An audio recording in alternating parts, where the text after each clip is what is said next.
Sean bienvenidos todos y todas a estos conversatorios del Museo de la Universidad del Rosario. Les agradecemos su asistencia y pues nada, quiero iniciar saludando primeramente al equipo del museo. ¿Cómo está Daniela? Hola Nicolás, buenas tardes. Estoy muy bien, gracias por la invitación. A usted. Y de una vez vamos a ir presentando a nuestros invitados. Entonces, primeramente, vamos a saludar a Laura Serna. Ella es estudiante de jurisprudencia. ¿Cómo está, Laura?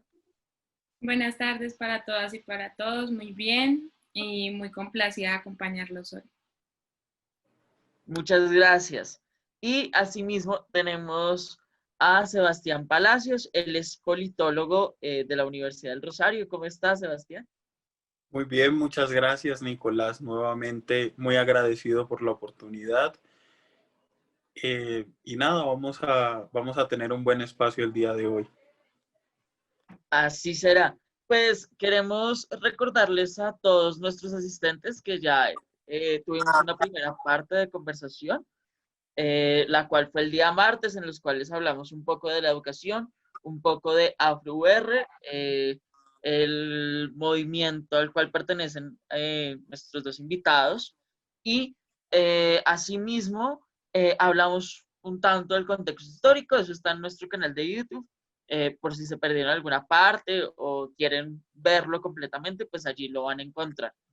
Pero el día de hoy, pues la idea es hablar un poco a más grandes rasgos de la situación de la población afrocolombiana en Colombia. Entonces, para iniciar, yo creo que es necesario preguntarles a nuestros invitados, pues, por las principales problemáticas que ustedes consideran actualmente debe enfrentar la población afro. Entonces, no sé si Laura quisiera iniciar.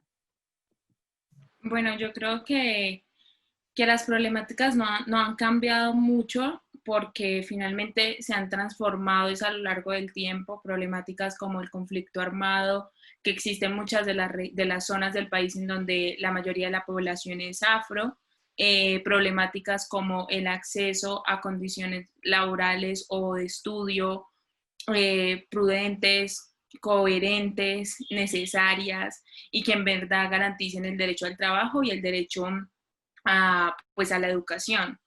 Por otra parte, hay otra problemática, sin duda, es pues la corrupción que se vive en muchas de las zonas en donde también residen las mayorías de las comunidades afro, que también es una consecuencia del mismo abandono estatal y es una consecuencia del racismo estructural que se vive en un país como Colombia y del centralismo que también se vive en un país como Colombia, en donde las decisiones de los territorios son tomadas no en el territorio, no teniendo en cuenta las necesidades específicas del territorio, sino desde un centro que tiene unas características muy generales y que digamos que no evalúa tan individualmente lo que las características propias de un territorio étnico y sobre todo un territorio que tiene antecedentes de esclavitud y de abandono estatal por siempre. Entonces eso sumado al conflicto armado, sumado a la falta de presencia estatal, sumado a la falta de protección a muchos derechos como el derecho al trabajo, el derecho a la educación, el derecho a la salud, son tan solo los grandes globos en los que uno puede de pronto meter el tema de las problemáticas que hoy en día se enfrenta una comunidad afro, y yo le sumaría una que siempre va a estar presente y ya lo había reiterado, es cómo afecta el racismo, el desarrollo de las comunidades, porque sin duda eso hace un margen que está presente cuando se habla de desarrollo, cuando se habla de visión, cuando se habla de muchas cosas que involucran y que determinan qué afecta negativa y qué afecta positivamente a un territorio. Muchas gracias, Laura. Sebastián, ¿usted qué podría decirnos al respecto? Bueno, al respecto, primero diría que Laura ya casi que lo mencionó todo. El problema que tenemos nosotros los afrodescendientes en Colombia es consecuencia de la maduración que viene desde la época colonial de varios problemas relacionados a la inequidad. a la inequidad, a la falta del acceso a las oportunidades, también un problema asociado con la educación, pero pues no solo con la educación de la población afrodescendiente, sino con la educación hacia la diferencia, la educación hacia la diferencia con el objetivo de integrarnos a todos como nación. Entonces, en ese sentido, yo creo que además de las problemáticas que mencionó Laura, los afrodescendientes nos hemos visto en un problema de inequidad que ha venido perviviendo y que ha, de cierta manera, estancado muchos de nuestros procesos en diferentes dimensiones. Pues ustedes ya han mencionado términos como inequidad, términos como, pues hablando del desarrollo, hablando de la falta de desarrollo que tienen algunas comunidades y poblaciones que siempre han estado al margen, pues todo esto tiene que ver con temas estatales.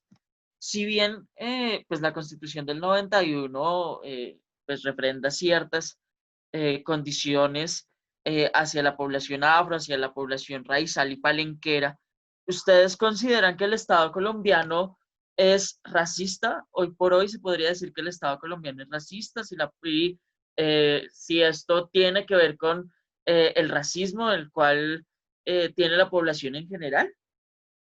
Sebastián, quiero escucharlo a usted primero.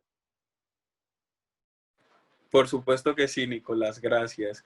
Bueno, yo diría que en la teoría puede que suene muy bien la inserción que hemos tenido de los últimos 20 años para acá.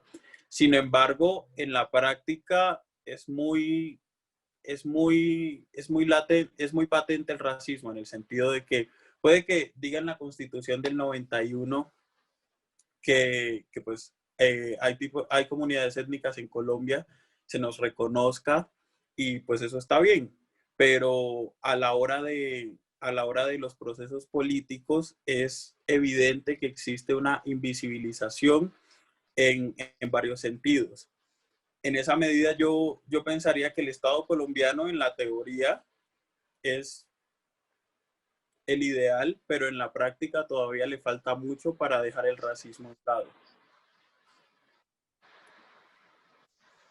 Yo concuerdo con Sebastián, por supuesto. Yo le añado que es que no hablamos de Estado como institución en este sentido para determinar si es racista o no, porque pues para eso tendríamos que hacer demasiados análisis y por supuesto es una palabra más, es generalizar, por llamarlo de alguna manera, pero por supuesto el Estado está conformado por personas y las personas tenemos opiniones y tenemos visiones y tenemos estereotipos en la forma en la que nos criaron, en el entorno en el que nos desarrollamos, y cuando el Estado está representado por personas que no tienen la capacidad de ser objetivos y que no tienen la capacidad de ser empáticos con las personas que están representando o con las personas a las que le están brindando su servicio, creo que ahí es cuando hablamos de que la manifestación del Estado es una manifestación racista, pero no es porque en esencia el Estado sea racista, sino porque quien lo está representando, quien está actuando a nombre de él, que somos los ciudadanos que también pertenecemos a esta comunidad, tenemos unos estereotipos. Entonces,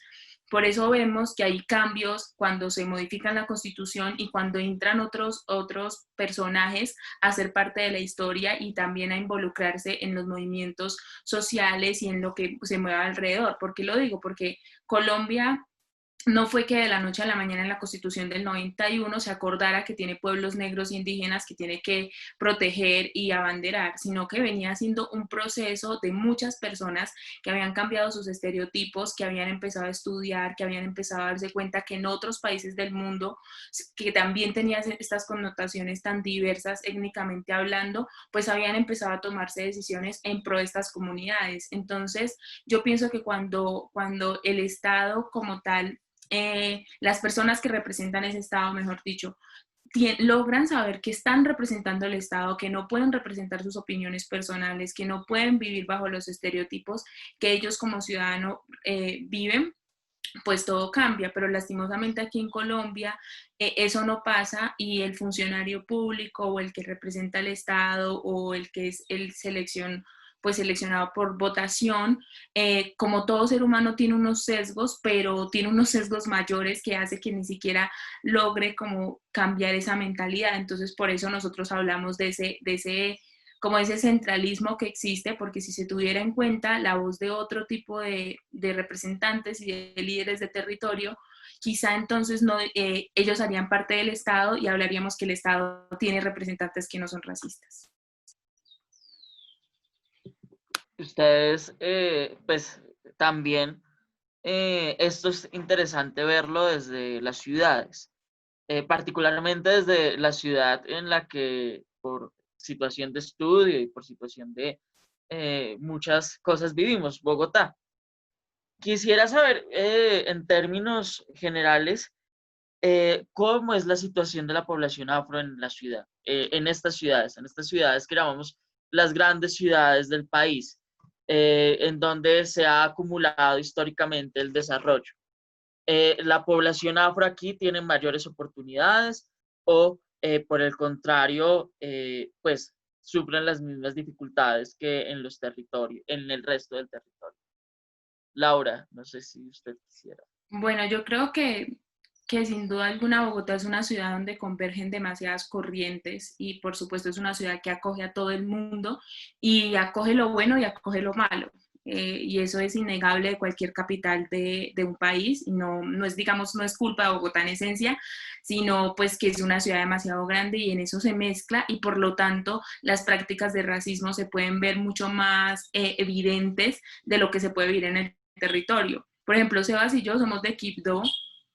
Yo vivo un poquito más tiempo que él allá, pero de todas maneras, cuando uno crece en el entorno en el que todos tus compañeros se parecen a ti o en un entorno donde tú te sientes totalmente normal, pues las prácticas de racismo no son tan evidentes. En la última charla que tuvieron con AfroUr, Evelyn hacía un comentario supremamente importante y es que hay dos tipos de racismo y hay un racismo que es latente y hay otro racismo que es directo y ese racismo que es latente, digamos que es el flexible y es el de las bromas y es el cotidiano y ese es el racismo que se ve en los territorios normalmente, aunque sean territorios étnicos, entonces la marca no es tan grande porque las personas ni siquiera saben que están actuando con unos patrones de racismo, pero aquí en Bogotá el racismo directo sí es mucho más evidente de lo que se ve en las otras ciudades.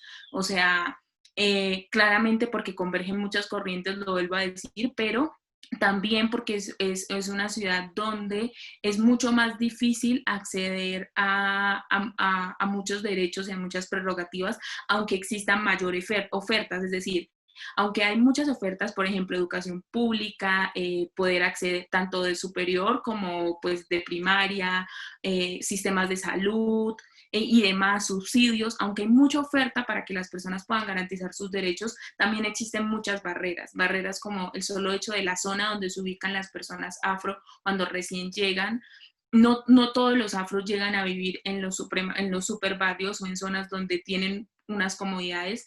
La mayoría de las personas afro que llegan o que llegaban al territorio eran personas desplazadas de la violencia o desplazadas por X o Y circunstancia, y eso hacía que tras de que venían de una situación de vulnerabilidad, llegaran a una ciudad mucho más grande y esa situación de vulnerabilidad se agraviara, porque no es lo mismo uno vivir en su pueblo donde un día tiene hambre y el vecino de esta cuadra o de la otra regala media libra de arroz a una ciudad como Bogotá, donde de todas maneras por los esquemas sociales que se han dado, puede ser un poco más estructurada, cada quien vive en su apartamento, cada quien vive con sus necesidades, no hay tiempo tanto como de interactuar. Entonces, yo no categorizaría, no diría del todo que Bogotá es una ciudad racista, porque por supuesto tiene cosas maravillosas y nos ha acogido a todos, pero sí hay unas prácticas que son mucho más evidentes, que son mucho más contundentes, hay unas brechas sociales muy fuertes y hay unos estereotipos sociales demasiado marcados y pasa en todas las ciudades capitales, los estereotipos respecto de la belleza de la mujer afro,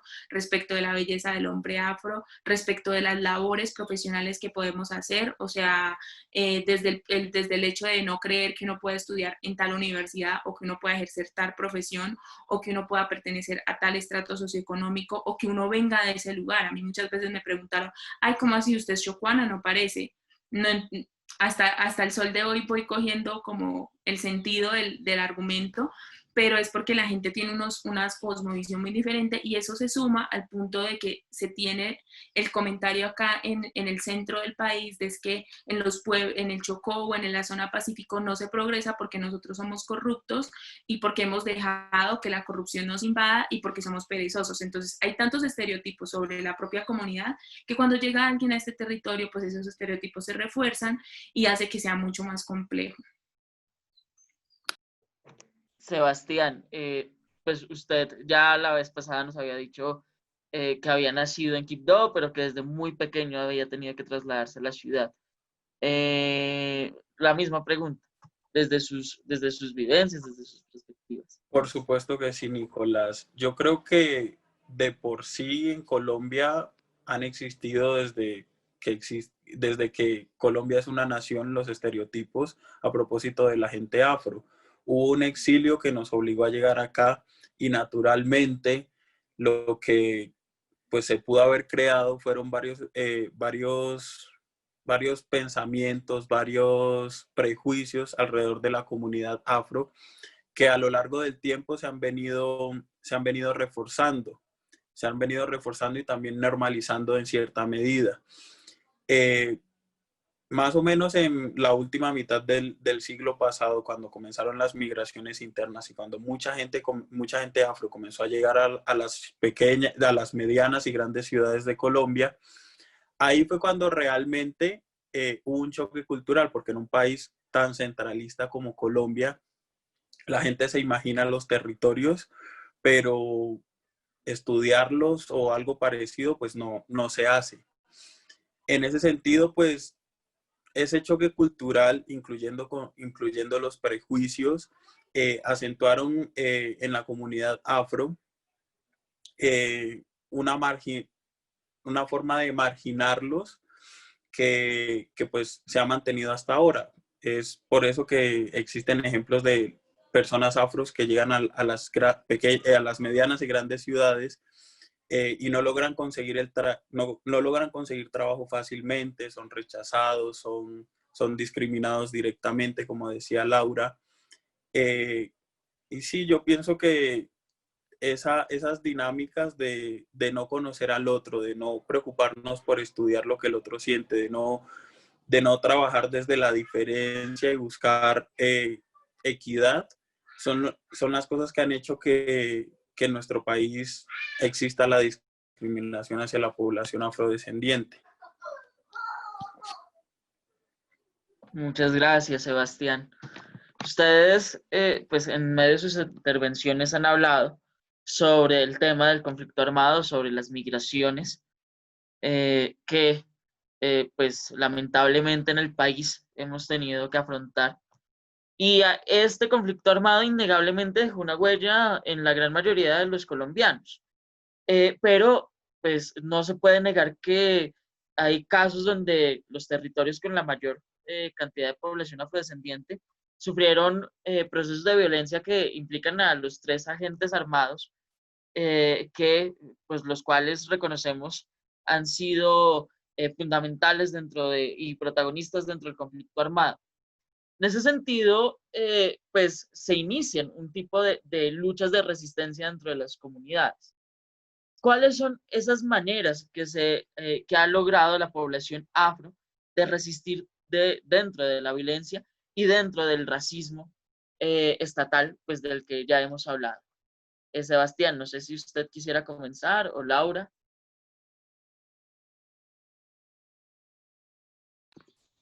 Bueno, si quieren arranco yo. Bueno, pues sin duda alguna todos los pueblos étnicos yo creo tienen una resiliencia muy, muy poderosa, es algo que no se puede negar. Desde siempre, desde la época de la colonia hasta hoy en día han sabido levantarse muy bien y nos seguimos levantando muy bien a pesar de las cosas que ocurren. En esa medida yo creo que las comunidades sin duda han empezado y desde siempre, nuevamente reitero, han creado su propio proceso de sanación y de reconstrucción del tejido social. Entonces, pues obviamente hay una parte supremamente espiritual dentro de cada comunidad, dependiendo de las creencias que las comunidades tengan, pero también se han tomado medidas respecto a esa reconstrucción del tejido social que les mencionaba, que es, por ejemplo, el tema de las asociaciones que se hacen de las víctimas, o ya sea por hechos como tal que se cometieron, o por circunstancias que los van uniendo poco a poco. Entonces, vemos que, por ejemplo, en el caso de Bojayá, la masacre de Bojayá, pues se unieron como colectivo, como pueblo de Bojayá para reclamar y alzar su voz, para poder, digamos, tener una cara ante la nación y decir, esto nos ocurrió, ayúdennos. Pero también, así como hay colectivos, también hay individuos, que, como los líderes y las lideresas sociales de los territorios, que se han dedicado a defender y a reconstruir estos tejidos sociales, levantando su voz, literalmente poniendo su vida para poder proteger y para poder, digamos, que llevar ese mensaje de otra manera. Entonces yo creo que siempre en las comunidades vamos a hablar de ese poder o esa capacidad que tienen de poder reivindicarse, de estas instituciones que crean, y también de lo persistentes y de lo insistentes que han sido con el Estado para que el Estado cumpla ese rol, porque finalmente, aunque el Estado no lo hace todo, cuando como lo mencionaba Nicolás, cuando vemos estos tres factores o estos tres agentes de violencia, por acción o por omisión, el Estado tiene que responder. Porque hizo o porque dejó de hacer, tiene que responder. En esa medida, pues yo sí siento que las comunidades han sido muy intencionales en querer que el Estado asuma esa posición de responsabilidad, que al Estado colombiano le cuesta demasiado porque pues hasta hace poco, prácticamente 15, 20 años, el Estado reconoció que había un conflicto armado, cuando creo que llevamos toda la historia de Colombia prácticamente en conflicto armado interno. Entonces es un poco irónico que hasta ese momento lo venga a reconocer, hasta la época del 2000.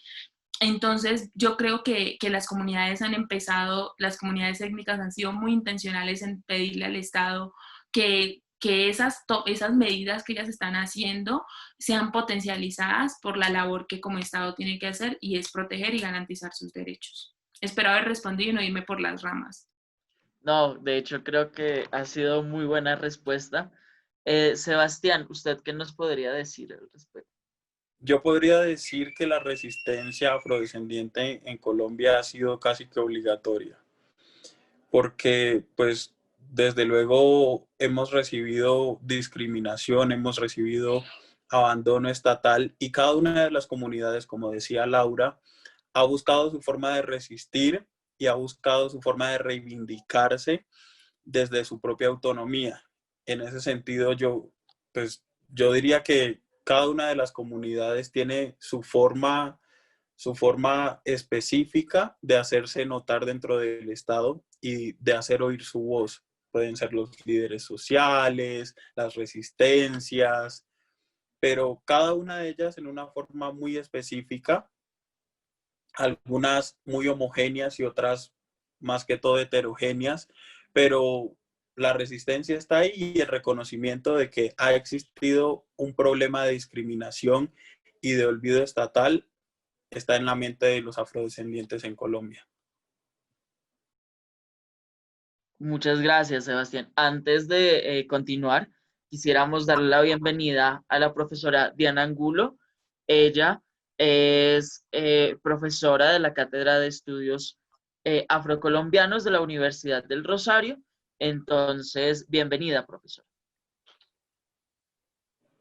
Bueno, buenas tardes. Un saludo a todos los que nos están escuchando o viendo en la tarde de hoy, y también a los compañeros de AfroUR, que es, digamos, gracias a la gestión que ellos llevan realizando durante varios años, y digamos que un poco de incidencia académica dentro de la universidad, que se logró abrir en este primer semestre del 2020 esta cátedra de estudios afrocolombianos, e invitar a todos los estudiantes de la Universidad del Rosario para que la inscriban.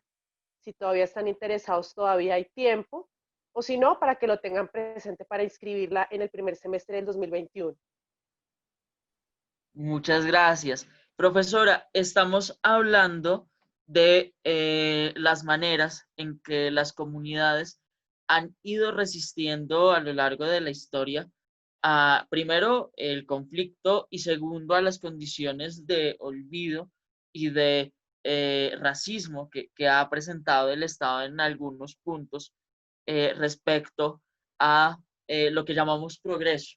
Entonces, le estábamos preguntando precisamente por eso, por qué maneras han logrado las comunidades de la población afro iniciar esos procesos de resistencia y quisiéramos saber su opinión al respecto. Pues Sebastián, fíjate que este tema que tú mencionas es muy importante porque la resistencia de las comunidades afrocolombianas negras, raizales y palenqueras en lo que hoy denominaríamos como Afrocolombia, pues es una historia de larga data que viene incluso desde la aparición del sistema de esclavización, ¿no?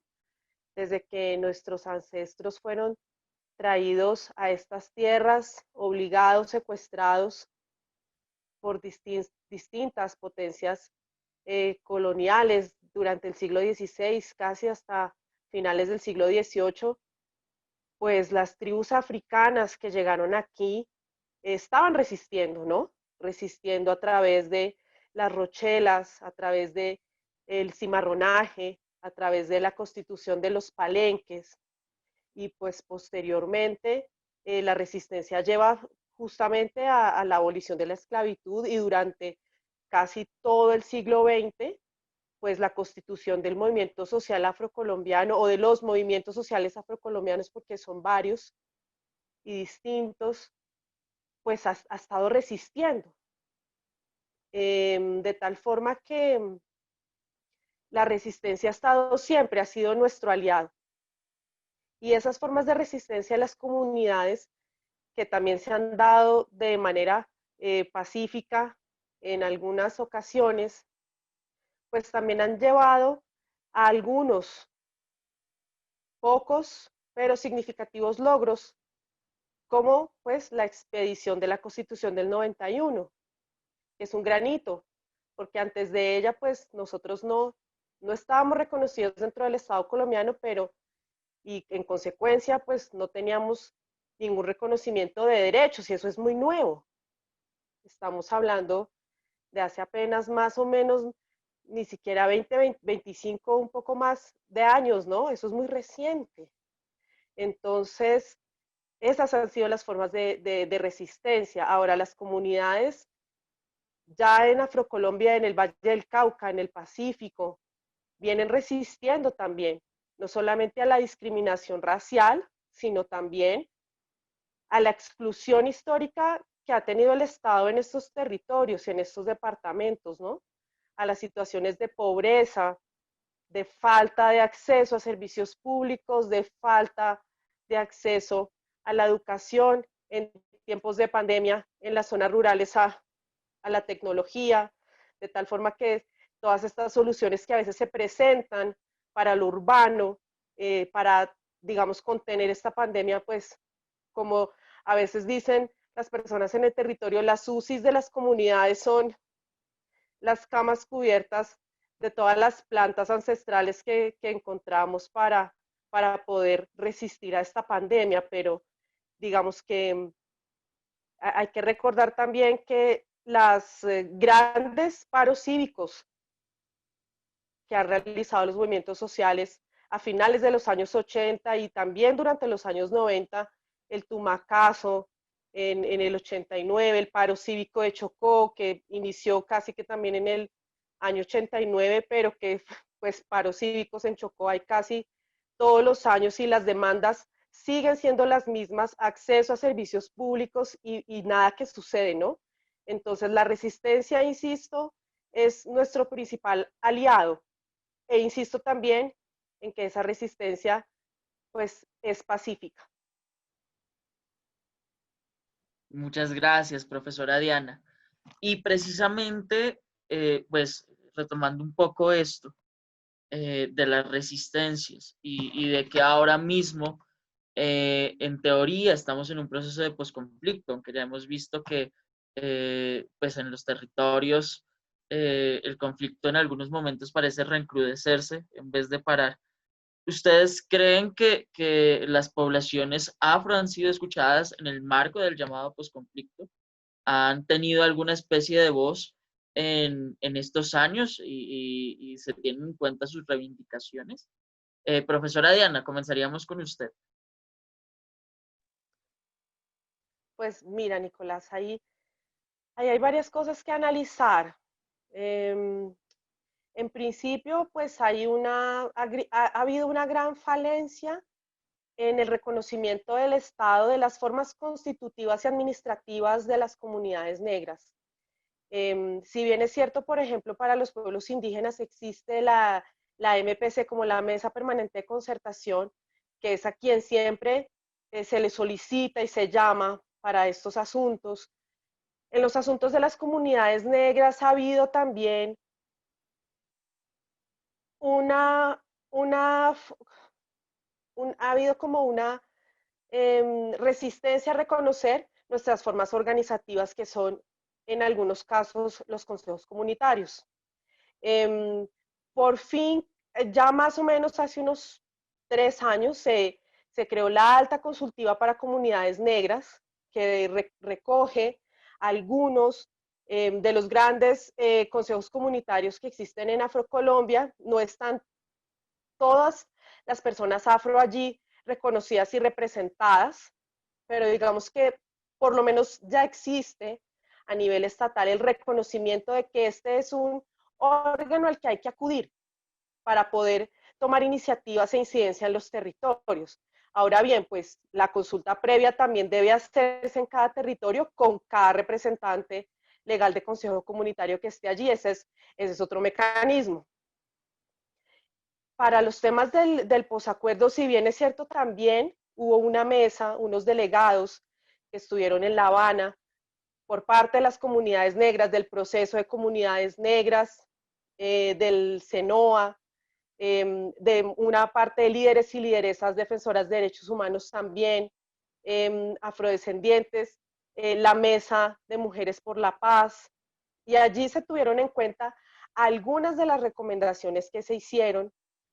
Pues hay una gran falencia en la implementación del capítulo étnico de los acuerdos de paz.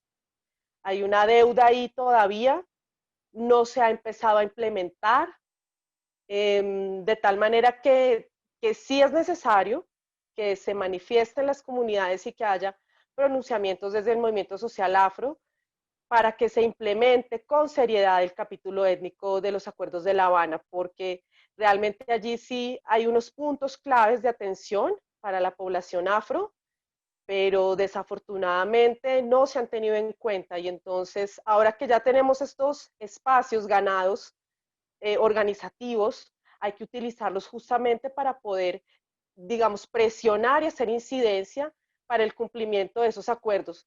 Ahora bien, en ese capítulo étnico también hace falta algunas demandas, ¿no?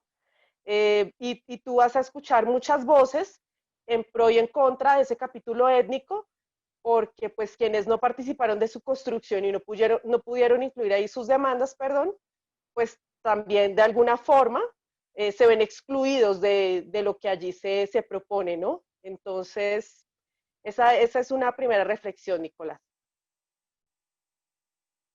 Muchas gracias, profesora. Laura, Sebastián, no sé si ustedes quisieran opinar. Laura. Bueno, yo creo que por supuesto concuerdo con la profesora Diana en todo lo que ella menciona. Yo creo que además hay un punto muy fundamental y es que cuando se hizo el plebiscito por la paz y se analizaron las votaciones que se hicieron y cuando también se hicieron muchas encuestas en este proceso tan largo que hubo para la firma del acuerdo, cuáles eran las poblaciones en donde más se anhelaba y donde más se votaba a favor del acuerdo, por supuesto estaban las comunidades afro y por supuesto estaban todas las comunidades étnicas y sobre todo las de la región del Pacífico. Entonces, eso nos da una luz de lo que significaba para las comunidades este acuerdo y de lo que aún sigue significando, pero que con el pasar de estos últimos 2 años, pues esa esperanza se ha ido perdiendo. Hace un poco de tiempo, yo creo que hace 2 años, un año, cuando estábamos conmemorando la masacre de Bojayá y nuevamente se estaba haciendo un acto respecto de los cuerpos y las comunidades estaban rindiendo nuevamente este tributo a las personas que habían fallecido. Se mencionaba que su esperanza era precisamente que el acuerdo se implementara para que esos agentes que se estaban levantando nuevamente al margen de la ley, que ponían en riesgo los derechos de la población y que volvían a amanecer con todas las problemáticas que ellos ya venían, pues cesaran. Y eso se hizo hace 1 año y medio aproximadamente, y hoy vemos a la fecha que ese clamor y ese temor que ellos tenían pues se volvió realidad, porque hoy nuevamente nuestros territorios están acosados por la violencia, porque nuevamente el asesinato de los líderes y de las lideresas sigue estando muy alto, a pesar de que supuestamente todo el mundo está confinado, no sabemos cómo, pero aquí en Colombia siguen asesinando líderes y lideresas. Entonces, digamos que el punto es que las comunidades sí tenían este anhelo y sí habían puesto toda su fe para poder hacer parte de ese proceso. Y yo creo que la participación hubo, por supuesto, no de todos los sectores, porque como comunidades afro, pues nuestra forma nuestro funcionamiento no está bajo la misma estructura del que están las comunidades indígenas, por múltiples factores, pero sí hubo una participación, si hubo una voz, que esa voz tenga consecuencias hoy en día y sea tomada en cuenta, eso es otro punto de análisis. Yo creo que sin duda alguna hay muchas historias que no se han contado y el Estado no ha terminado de escuchar todo lo que tiene que escuchar y muy probablemente no alcanzará. Porque es que la deuda del Estado no es de hace 20 años o de hace 10, viene de hace mucho tiempo atrás. Entonces, esos puntos nos hacen dudar sobre no si las personas han tenido voz o no en los procesos, sino sobre si esas voces han logrado generar un cambio en las comunidades, porque es que los líderes levantan la voz, o sea, todo el tiempo vemos cómo dicen, ojo, que en el territorio está ocurriendo esto, están asesinando a tales personas, pero el paso trascendental entre la voz y que hayan acciones es lo que todavía no está, es lo que se exige por parte del Estado, es lo que se demanda y es lo que hace que sea frustrante, que sea triste y que sea deprimente ver cómo al parecer a Colombia se le olvida que tras la deuda del conflicto armado, ahorita está teniendo otra deuda que es la de este mal proceso que no se ha podido hacer de la manera que se debería hacer. Yo personalmente creo que no estamos en posconflicto, creo que estamos en una etapa de posacuerdo y lastimosamente esta etapa nos está dando bastante duro y los que están llevando los muertos, como siempre los han llevado en este país, son las comunidades vulnerables. Sebastián, ¿quisiera complementar algo? Sí, por supuesto que sí, concuerdo totalmente con la profesora Diana y con mi compañera Laura, pero igual quisiera hacer como mucho énfasis en el desfase que ha existido entre la teoría y la práctica, porque digamos, el acuerdo tuvo su capítulo étnico y en este momento se supone que deberíamos estar en la implementación del mismo, pero parece más que incluso en pandemia el conflicto se está escalando y pues ha habido avances significativos, sin embargo ninguno lo suficientemente fuerte como para decir hay cosas que están cambiando de fondo. Y yo creo que ahí es donde el Estado de verdad debería entrar a dirimir y a mirar qué se está haciendo mal y, como decía Laura, a resarcir lo que históricamente ha hecho para invisibilizar a las comunidades afrodescendientes. En ese sentido, yo creo que trabajar en la memoria, en la paz en los territorios, en un enfoque diferencial que desde luego esté centrado en las comunidades afrodescendientes, no solo en la teoría, sino pasándolo directamente a la práctica. Y eso yo creo que sería lo fundamental para que en el marco del posacuerdo se llegue a lo que Laura decía, que sería un posconflicto. Muchas gracias, Sebastián. Pues hablando también del posacuerdo, A diario hemos recibido noticias lamentables de masacres y situaciones que de ninguna manera pues serían lo deseable en estos momentos, ni en ningún momento, obviamente. Sin embargo, pues esto nos hace pensar un momento en lo que sucedió hace unos meses en Estados Unidos respecto a una protesta social, un movimiento social contra el racismo, en particular contra el racismo de las fuerzas públicas en Estados Unidos a raíz de la muerte de un afrodescendiente. Pero cuando uno mira lo que está sucediendo en el país, pareciera que la población en general mantiene estos casos en la invisibilización, en el olvido. ¿Cómo combatir ese olvido? ¿Cómo empezar a combatir el olvido de las violencias que ha sufrido la población afrodescendiente en nuestro país y particularmente en estos últimos meses, en estas últimas semanas? Profesora Diana, creo que usted podría iniciar. Nicolás, mira, pues hay que tener en cuenta varias cosas para hablar de este tema de las protestas sociales que acontecen en Estados Unidos, para no caer en el error de comparar lo que acontece allá con lo que pasa en Colombia. Porque lo que tenemos muchísimas diferencias en la Constitución de como república con Estados Unidos. Digamos que no solamente tenemos una forma de gobierno distinta, ¿no? Que recuerden ustedes, ellos son un estado, son federalistas, ¿no? Tienen varios estados y por cada estado entonces unas leyes, mientras que nosotros somos un estado centralista que tiene unas leyes nacionales, ¿no? Que operan para todos de forma, por decirlo, indistinta. Estados Unidos tiene una larga historia de persecución contra las comunidades afroamericanas y por supuesto, como también lo tuvimos nosotros, todo un sistema legal establecido que favorecía la discriminación racial y la segregación racial en algunos estados de esa nación. De tal manera que esas leyes que incluso fueron abolidas también hasta los años 60, pues también permitieron todo un sistema de exclusión y de segregación racial, que acá en Colombia no aconteció así. De tal manera que, por ejemplo, permitió la constitución de un grupo como el Ku Klux Klan, que era un grupo de personas blancas encargada de perseguir y asesinar personas afroamericanas. Otro fenómeno que se presentó allá era el de los linchamientos, que cualquier persona afroamericana que se acercara siquiera a conversar con una persona blanca era linchada y asesinada. Incluso hablar, estoy hablando de principios del siglo XX, hablar con una persona blanca era considerado incluso, o con una mujer blanca, era considerado como una violación. Y de hecho, ya eso constituía un delito y permitía incluso asesinar a la persona afroamericana. Eso nada más para citarles unos ejemplos muy, muy básicos, porque de eso nos pudiéramos quedar hablando por mucho tiempo. Pues posteriormente surge todo este movimiento de derechos civiles y políticos y unas grandes figuras, Malcolm X, Martin Luther King,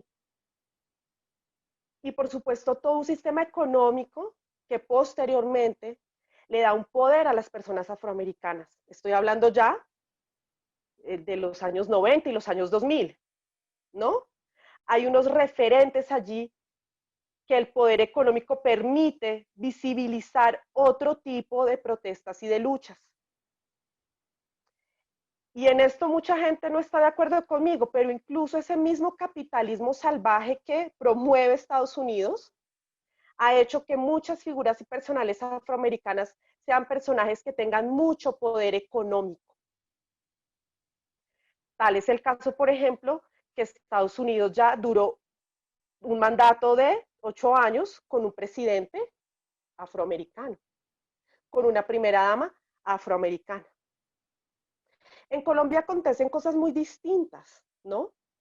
En Colombia para decirlo rápidamente, nosotros iniciamos un proceso de abolición de la esclavitud y tras ese proceso de abolición de la esclavitud a nivel nacional, porque aquí no hubo estados donde se siguiera permitiendo estos procesos de esclavización, como sí en Estados Unidos, lo que se promovió fue un discurso de mestizaje.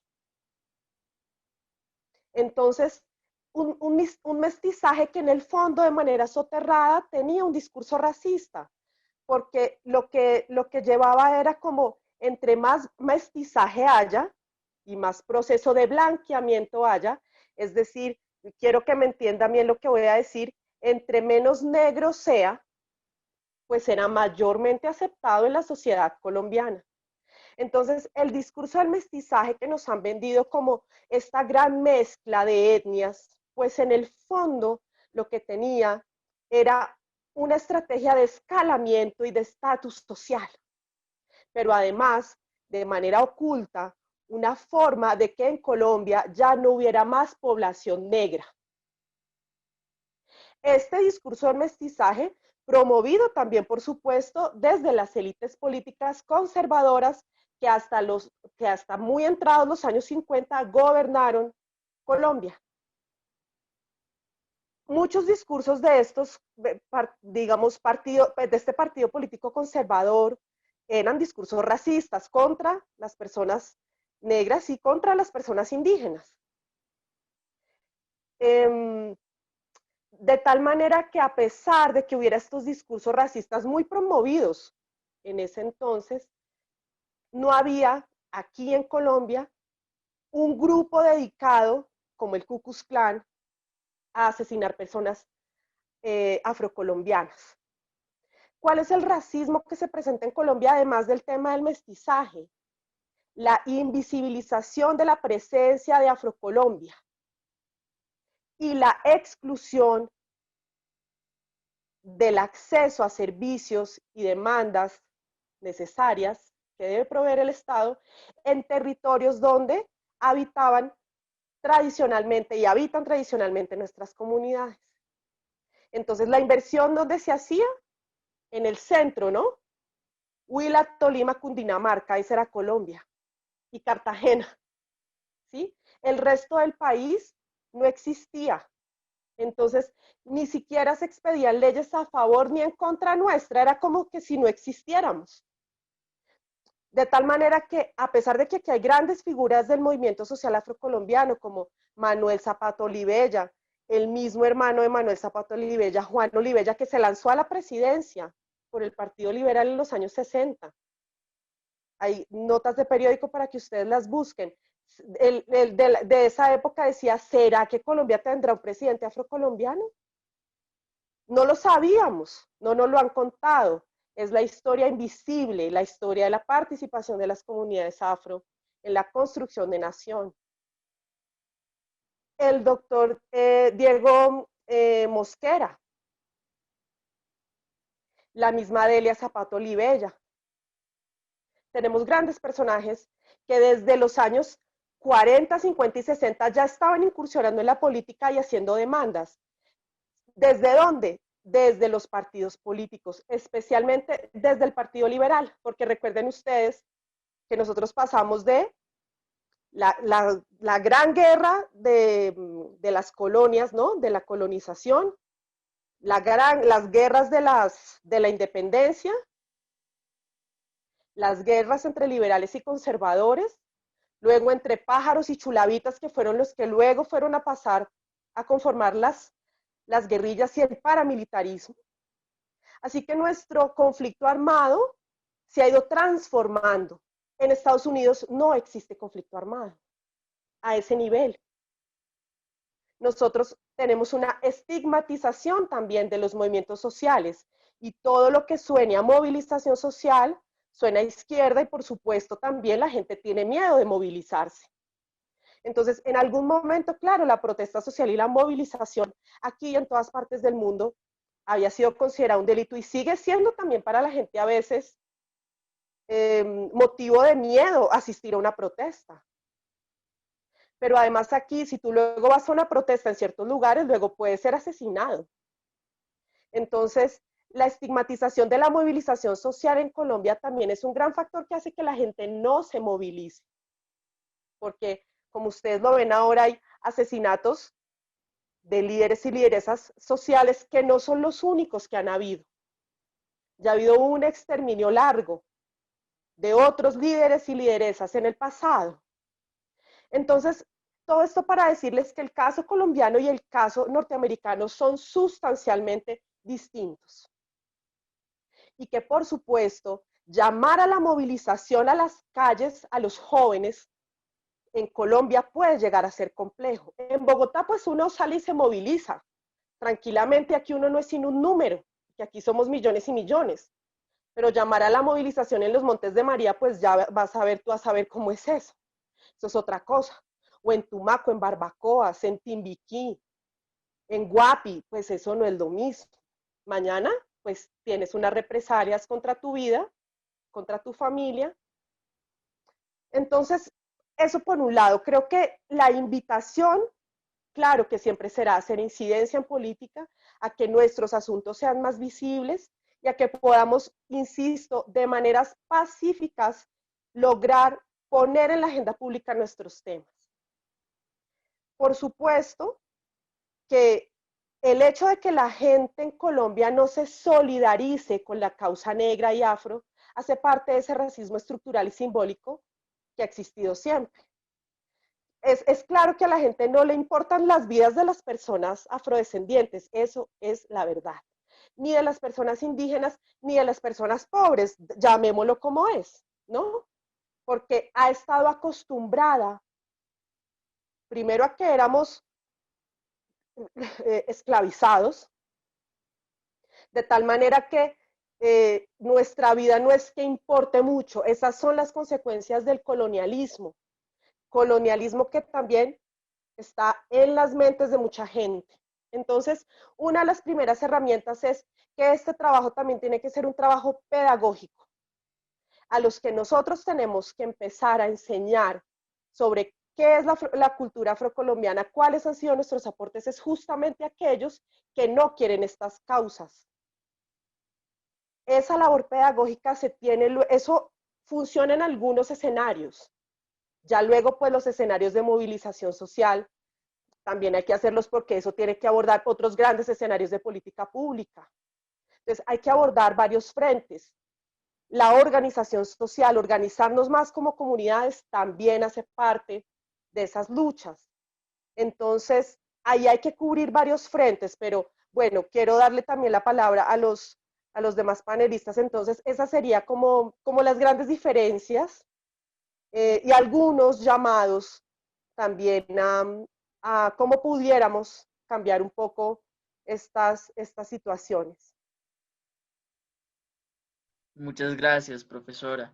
Laura, ¿qué diría usted al respecto?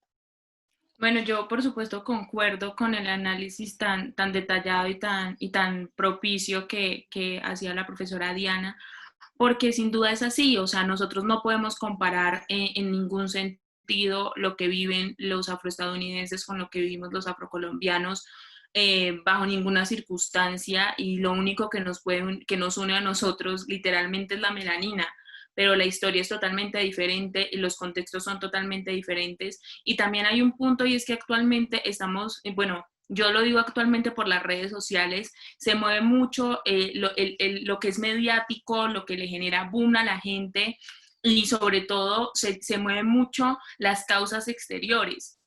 Esto lo digo por la generación que actualmente es la que está moviendo redes sociales y la que se la mantiene pues como activa ante estos movimientos, y es una generación por supuesto que tiene una mentalidad muy, ya sea muy americana en el sentido de tener ese sueño americano, o ya sea también una mentalidad muy de querer vivir al estilo europeo pero aquí en Colombia, y eso tiene unas consecuencias indudables, o sea, tiene unas consecuencias que se unen con ese racismo estructural que hay en la sociedad y que se une también con los estereotipos que hay en la sociedad. Entonces, por eso vemos preguntas irrespetuosas, dolorosas, y que no se deberían hacer bajo ninguna circunstancia cuando hay el asesinato de jóvenes.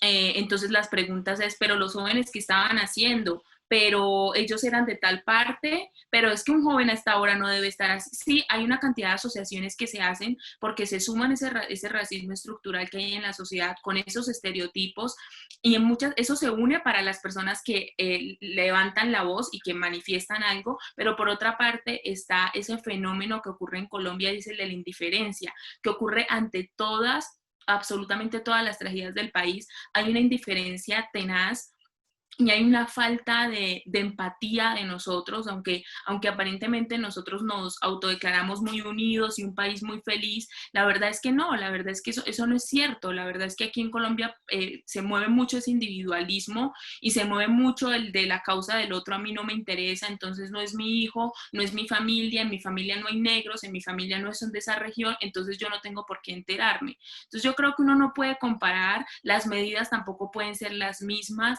la visión tampoco puede ser la misma. Por supuesto, no niego que tienen un impacto en las comunidades, porque de una u otra forma las personas, así sea por chisme, pero empiezan a investigar, bueno, ¿y por qué pasa esto en Estados Unidos? Pero porque hay racismo. Hay gente que ni siquiera sabía qué significa el racismo. Hay gente que piensa que el racismo es igual a la discriminación. Entonces, también tiene unas cosas positivas, pero eso no significa que pueda igualarse, compararse o analizarse bajo el contexto colombiano. Gracias, Laura. Sebastián. Bueno, pues yo creo que aunque los contextos de Estados Unidos y Colombia sean diametralmente opuestos en cuanto a lo que la lucha negra se refiere, yo creo que en común puede existir el hecho de la opresión. La opresión ha sido de maneras distintas, pero se ha mantenido como una constante en ambas naciones. Y creo que pues eso sería como un punto de conexión entre ambas culturas. Sin embargo, esto no significa que ambos contextos sean siquiera equiparables, porque pues geográficamente están muy lejos en primer lugar e históricamente también. En ese sentido, pues en Colombia se podría decir que la discriminación y el racismo que han existido siempre han estado muy ligados no solo a la tonalidad de la piel, sino también a la clase, a la porofobia, o sea, a la cierta reticencia que se tiene hacia la pobreza, hacia ese arribismo centralista que ha hecho, pues, en las personas, ha calado en sus mentalidades pensar que, por ejemplo, todas las personas negras son pobres y que las personas pobres, por lo tanto, no pueden ser escuchadas y que sus luchas no son importantes.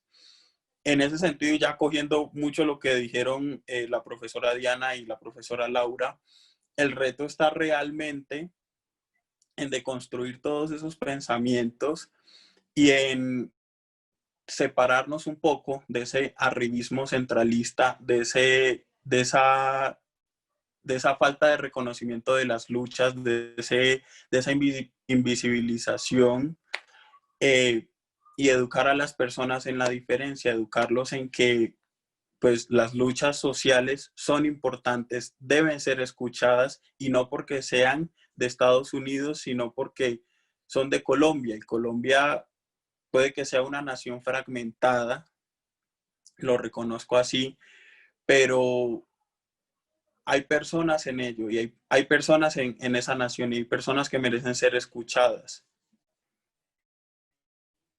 Entonces, ya que en esa medida se forma de combatir el flagelo del racismo y la discriminación en Colombia. Muchas gracias, Sebastián. Ya para ir terminando y a manera de reflexión, me gustaría preguntarles, entonces, ¿qué podríamos hacer nosotros desde la academia, desde nuestros espacios comunes, desde los lugares en los que a diario nos vamos movilizando para empezar a cambiar y para empezar a ser un poco más conscientes respecto al flagelo que es el racismo y respecto a pues, las luchas que tiene la población afro? ¿Cómo iniciamos a hacer estos cambios? Primero, pues las personas que no estamos ahí metidas, sino que somos entes externos, y esa sería la pregunta. Esa sería la reflexión con la cual quisiera que cerráramos. Entonces, hagámoslo a la inversa, iniciaríamos con Sebastián. Perfecto. Entonces, yo creería que en primer lugar, las personas deberían trabajar desde la empatía. Los colombianos deberíamos, bueno, yo sé que es imposible llegar a entender las diferentes luchas por las que tienen que pasar otras personas. Sin embargo, instruirse un poco al respecto está bien y hace que de cierta manera desarrollemos un conocimiento sobre lo que se debe y lo que no se debe hacer para, para tratar a las personas con la dignidad que se merecen. Asimismo, pues fomentar los espacios seguros para las personas afrodescendientes, fomentar que las personas afros se organicen, fomentar que desde la diferencia que tienen las personas blanco-mestizas en este país, se dé un apoyo desde afuera y que se cambien las actitudes del diario vivir para que desde la academia y desde la sociedad como tal se erradiquen poco a poco los comportamientos racistas y desde luego también la discriminación. Gracias, Sebastián. Laura, por favor. Bueno, yo creo que sin duda hay dos cosas fundamentales y una es informarse, estudiar. Lastimosamente la historia que se cuenta en los colegios de Colombia es una historia incompleta que no incluye la labor de las comunidades afro, yo diría que ni siquiera en un 1%, y eso hace que las personas crezcan con una mentalidad totalmente transgiversada de lo que es la historia de nuestro país.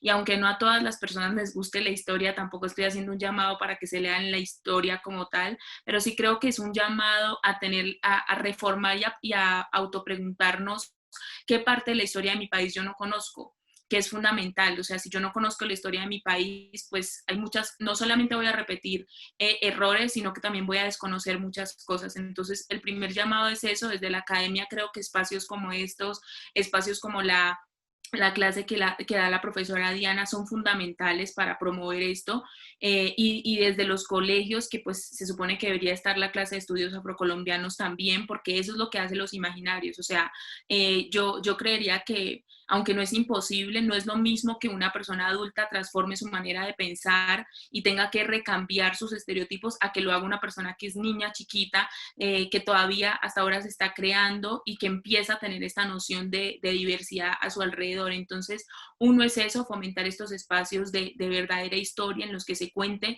cuál es la historia de Colombia, porque Colombia no tiene una historia solamente blanco-mestiza, Colombia también tiene una historia negra y tiene una historia indígena. Y por otra parte, el trabajo individual es fundamental. Todos, absolutamente todos, tenemos unos estereotipos y tenemos unos pensamientos bastante subjetivos, pero eso no puede llevar mi subjetividad, y mis estereotipos tienen un freno, y es cuando yo empiezo a herir y a discriminar a la otra persona. Yo puedo tener opiniones muy personales, pero mis opiniones personales no son ni buenas ni malas, pero se convierten, tienen efectos positivos o negativos en mi comunidad. Y como colombianos debemos empezar a tener esa conciencia, no solamente para los temas étnicos y en términos del racismo, sino en términos generales. Somos muy ligeros en hacer los comentarios y en el hablar, en los chistes, en lo que permitimos, en el lenguaje cotidiano. Y pongo ejemplos tan sencillos como los apodos a los que las personas tanto afros permiten que les digan, como los que blanco-mestizos creen que le están diciendo a los otros. En mi caso personal, hay muchos apodos que yo no acepto, mejor dicho, no acepto ninguno, porque muchos de esos apodos están bajo unos estereotipos de racismo. Y yo creo que cuando uno cambia su forma de hablar, cambia su forma de pensar y transforma la sociedad. Entonces, creo que es una decisión. Uno tiene que empezar a pensar en lo que está pensando y lo que está diciendo. Yo tengo que empezar a ser consciente de que con mis palabras puedo estar hiriendo. Yo tengo amigos que me han preguntado, ¿está bien que te diga negra o está bien que te diga afro? ¿Cuál es la diferencia? Y creo que de ahí se parte. No necesariamente tengo que leerme toda la historia, pero sí empezar a ser consciente que con mi lenguaje yo puedo hacer la diferencia, puedo hablar bien, que con lo que yo publico en redes sociales puedo estar fomentando algo, puede estar motivando a alguien o puede estarlo desmotivando. Entonces, creo que es una responsabilidad de todos en todos los términos, pero mi invitación serían esos dos puntos. Y finalmente, profesora Diana, por favor. Pues como ya lo han dicho también Laura y Sebastián, y lo mencioné al inicio, la pedagogía es una herramienta poderosa. Hay varios escenarios en los que uno tiene que ver qué herramientas utiliza. No en todos los escenarios sirven las herramientas pedagógicas, ¿cierto? Pero sí es un primer escenario. Creo que la academia sí hay que seguir fomentando espacios como la Cátedra de Estudios Afrodescendientes. Creo que el mismo hecho de que exista una organización de estudiantes afro también es un gran avance, porque ellos son los que han tenido de alguna manera incidencia en que estas cosas estén sucediendo, y al interior de esa organización de estudiantes también se promueven acciones, digamos, que de alguna forma promuevan el multiculturalismo, el respeto por la diferencia y evitar esas actitudes racistas dentro de la universidad, porque también la universidad incluso, o las universidades o la academia promueve también a veces actitudes racistas. Entonces, al interior de la academia creo que seguir generando estos espacios es fundamental, y tener más apertura para que estudiantes afrocolombianos se vinculen a las universidades y que docentes afrocolombianos se vinculen a las universidades. Es muy grande la diferencia, ¿no?, de vinculación, de contratación de profesores y de matricular estudiantes afros en las universidades. Eso es un gran paso también, porque en la medida en que haya más diversidad, pues hay más aceptación. Y si en mi salón no existe esa posibilidad de intercambio con otro que es distinto, pues entender esas realidades también se dificulta muchísimo más. Entonces ese es un primer escenario. Hay otro gran escenario que es el escenario personal, que ustedes también ya lo comentaron, en eso estoy absolutamente de acuerdo, y es que las transformaciones tienen que venir de adentro para poder transformar las realidades afuera. Entonces, en la medida en que yo me cuestiono como persona y como ser humano sobre, ahora está muy de moda hablar de esto, pero vale la pena mencionarlo, de cuáles han sido mis privilegios y cómo entonces yo transformo, me cuestiono, y la vida me pone como contra la pared, y esas son las situaciones que van a mí a cuestionarme, como si yo tengo o no tengo actitudes racistas que estén afectando mis relaciones con los otros y que justamente también estén afectando a ese que yo considero el otro.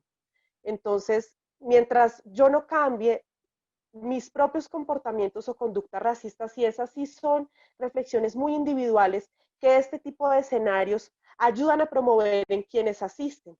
Se empiezan a cuestionar y a decir, venga, yo sí, como que estoy teniendo actitudes racistas, yo porque nunca me había acercado a este tema, ahora porque me está llamando la atención. Entonces, esas transformaciones individuales pues transforman el afuera, que es el afuera colectivo. Y por supuesto que hay otros escenarios que ya son escenarios nacionales, en donde se hace incidencia directa en políticas públicas a favor de las comunidades negras, y allí donde tengamos oportunidad de participar, allí también entonces hay que hacer presencia, levantar la voz y seguir llevando iniciativas, no solamente en términos de políticas, sino también en términos legales, que a pesar que la gente señale que Colombia es un país lleno de normas que no se cumplen, pues de alguna manera tener una ley que de alguna forma te permita tener acciones contra la discriminación es un gran avance. Una cosa es que en el Transmilenio, donde quiera que sea, te digan cualquier ofensa y tú no puedas decir nada más allá de pelear violentamente o no hacer nada y bajarte, a que tú tengas una ley que te permita, desde el 2011, decir, bueno, yo tengo formas legales de hacer que la gente se retracte, sea multada por hacer discriminaciones raciales, de género, de religión. Entonces creo que en esos espacios de incidencia, en esos grandes espacios de incidencia política, donde muchos jóvenes también han estado participando y han logrado estos avances, es fundamental. Entonces, avanzar en esos tres frentes creo que puede también contribuir a que las prácticas racistas y discriminatorias disminuyan. Sería eso de mi parte, Nicolás. Muchas gracias, profesora Diana, y muchas gracias a todos nuestros panelistas, a Laura, a Sebastián. Antes de irnos, queremos abrirle la puerta al público para que si tienen alguna pregunta, quieren hacer algún tipo de comentario, lo puedan hacer de manera libre. Entonces, pueden prender sus micrófonos y de esa manera ya están habilitados los micrófonos y de esa manera pueden hacer sus preguntas o sus comentarios.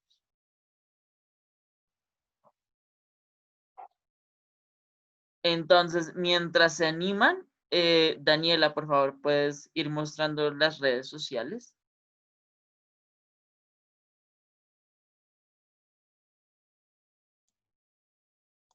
Bueno, aquí tenemos las redes sociales de AfroUR. En Facebook los encuentran como Afro Rosario. Ellos ahorita están acá con una causa muy bonita. Pues yo sé que dice que era hasta ayer, pero igual, no sé si de pronto Sebastián o Laura nos quieran hablar de esto, si todavía se puede apoyar. Por supuesto que sí. Desde AfroUR hemos impulsado una campaña para ayudar a varias familias en Quibdó, específicamente de 3 corregimientos, que el 1 de agosto fueron víctimas pues, de un vendaval. Nuestro objetivo es recolectar fondos para dotarlos de mercados y de elementos esenciales en esta época tan difícil. Entonces, si gustan donar, en nuestra página de Facebook e Instagram encuentran nuestra cuenta de Nequi y nuestra cuenta de ahorros de Bancolombia para aportar de cualquier manera. Si llegase el caso, no pudieran aportar con dinero, también les agradeceríamos un montón que compartieran nuestra publicación. Gracias, Sebastián. También los encuentran en Instagram como AfroURrosario o @AfroURrosario. Finalmente en Instagram los encuentran como AfroURrosario o AfroR. Aquí también pues van a encontrar toda la información de SOS Quibdó. Y ellos también tienen un programa radial que se llama Presencia Negra. Lo transmiten todos los lunes a las 2 de la tarde por Spreaker. Acá lo pueden encontrar como lo están viendo. También pueden encontrar algunos programas que ellos ya han hecho. Y para terminar nos vamos con las redes de museo. La página oficial es urrosario.edu.co/museo. Acá van a encontrar colecciones, exposiciones, lo que se ha hecho en materia de conservación y preservación. Al igual que en esta sección de visita, van a encontrar el correo al que nos pueden escribir, visitasguiadas@urrosario.edu.co, si quieren un recorrido virtual comentado por el museo. Igual recuerden que todos los lunes, miércoles y viernes a las 3 de la tarde hacemos el recorrido por Zoom. Nos encuentran en Facebook como Museo de la Universidad del Rosario o @museour. En Twitter nos encuentran como Museo de la Universidad del Rosario o @museo_ur. En Instagram nos encuentran como Museo Universidad del Rosario o @museo_ur. Acá van a encontrar distintas publicaciones, así como toda la información de los conversatorios. En nuestro canal de YouTube nos encuentran como Museo de la Universidad del Rosario. Acá van a encontrar todos los conversatorios que hemos tenido. Por si se han perdido alguno, acá los pueden visualizar.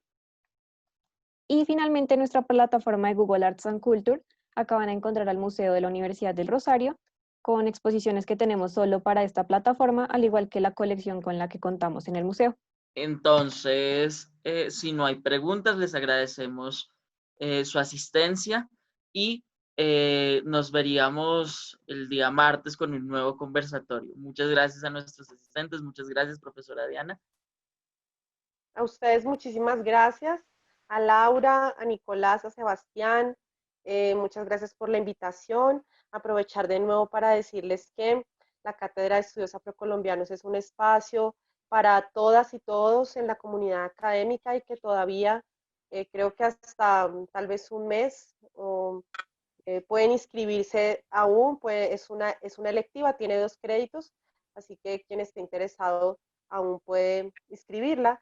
O que la tenga pensada para el primer semestre del 2021. Muchísimas gracias a todos y comentarles también que tenemos un semillero de estudios afrodescendientes donde estamos promoviendo entonces la investigación en asuntos afro para que también estén pendientes de las redes sociales de UR Intercultural. Allí también aparecen los escenarios donde pueden participar de ese semillero. Muchas gracias. Muchas gracias, profesora. Muchas gracias, Sebastián. Muchas gracias por la invitación, Nicolás. Es muy grato ver que nuestro mensaje propuesto desde AfroUR sea tan extendido en instancias como el Museo de la Universidad del Rosario. Y nada, muchas gracias, profesora Diana, muchas gracias, Laura, muchas gracias, Daniela, muchas gracias, Nicolás, y al resto de participantes. Y muchas gracias, Laura. Bueno, muchas gracias a ustedes por la invitación. Un saludo para Sebastián también, para la profesora Diana, Daniela y Nicolás y los demás. Espero que estén a salvo ustedes y sus familias. Y hasta pronto. Muchas gracias. Que estén muy bien. Gracias, que estén bien.